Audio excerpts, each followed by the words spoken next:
Ready to ditch the beginner struggles and unlock Block Blast's genius level skills. First, strategic block placement is key. Don't just randomly drop blocks. Before you drag a shape, scan the board for potential combos. Look for spaces where placing a block will simultaneously clear a line horizontally or vertically. Even better, if you can clear a square, those are huge score boosters. Next, think ahead about the blocks you're being offered. If you have a long horizontal piece, save space for it. Now let's talk about efficient board clearing.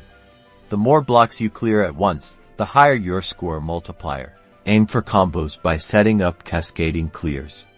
Create opportunities where one line clear sets off another. You'll rack up points like crazy. Finally, optimize your gameplay. Don't be afraid to wait for the perfect block to appear. Sometimes patience is the best strategy. And remember, keep playing, keep practicing, and you'll be dominating Block Blast in no time. Good luck.